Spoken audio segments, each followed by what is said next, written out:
Det moderne gennembrud er en litterær periodebetegnelse, som omfatter 1870'erne og 80'erne i Skandinavien. I det moderne gennembrud var det typisk 3 vigtige temaer, der oftest indgik i de forskellige værker: kirke, køn og klasse. Den falske idyldyrkelse, den kirkeligt dominerende moral og fortielse skulle overvindes gennem en litteratur, der satte disse problemer under debat. Dette ses tydeligt i værket Gengangere. Kirken bliver sat i centrum, når vi blandt andet møder pastor Manders, der hjælper fru Alving med at takle hendes afdøde mands utroskab, som hun ellers har fortiet i mange år.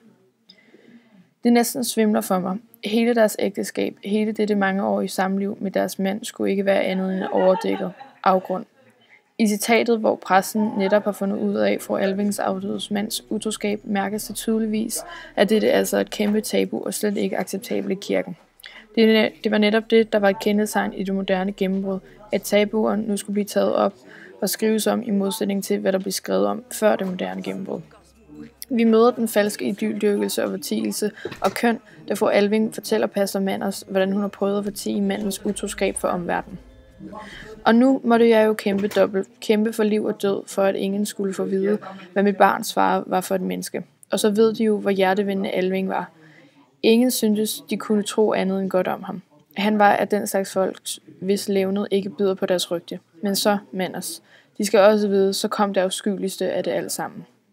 Citatet er et godt eksempel på, hvordan kvindekønnet dengang skulle fortie sine sorger og opretholde sit eget, familien og ægtemandens ry, så man kunne være den perfekte familie udad til. Kvinder havde også langt mindre autoritet end mænd havde, og selvom utroskab var en synd, så var det en endnu større synd for kvinder, end det var for mænd.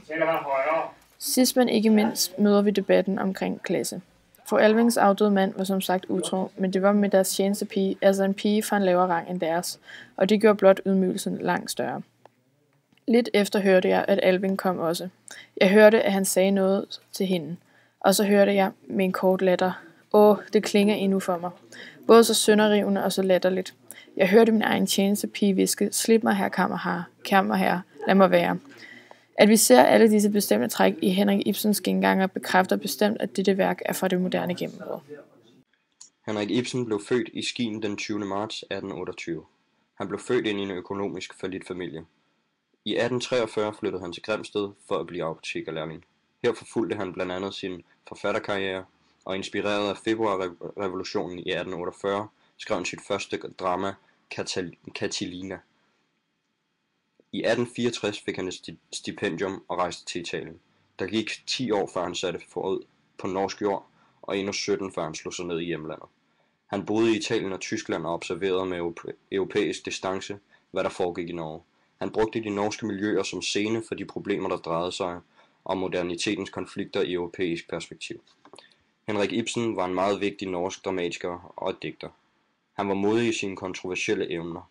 For eksempel har hovedpersonen i Gengangerne syfilis. En dramatisk tekst er som regel opbygget efter det fortællende genreskema: præsentation, konflikt og løsning. Men løsning kan i flere tilfælde betyde noget andet. For eksempel i Gengangeren, hvor løsningen i sidste ende endte ud i død. I 5-aktermodellen er der 5 akter. Første akt er eksposition, som er præsentationen. Det foregår ofte, før man får noget at vide om konflikten. Efter hopper vi direkte til 4. akt, konflikt. Konflikten i Gengangeren er, at fru Alvings mand er fru Alving utro. Derefter kan vi hoppe direkte videre til 5. akt, som er løsningen. Og løsningen i Gengangeren er, at fru Alvings mand er død. Dramastykket handler om fru Alving, som åbner et asyl i sin afdøde mand Alvings navn. Hun får hjælp af den lokale pastor Manders, som er hendes barndomsven og præst, men som også stod for at administrere familiens økonomi. Fru Alving har en søn med navn Osvald. Osvald har været ude at rejse i Paris på ubestemt tid. Udover dette, som er hovedhistorien i teksten, er der også en bihistorie, som omhandler forholdet mellem Regine, som er tjenestepige, og hendes far Jakob Engstrand. Som dramaet udvikler sig, viser det sig, at kaptajn Alving var en forbryder. Fru Alving forsøgte at forlade herr Alving til fordel for præsten Manders. Præsten overbeviste fru Alving om, at det var en dårlig idé, og hun skulle gå tilbage til kaptajn Alving. Fru Alving dækker over herr Alvings adfærd og livsstil og lader det forblive i det uvidste.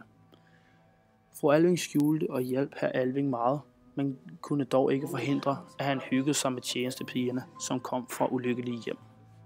Senere i historien tager fru Alving sig af barnet Regine.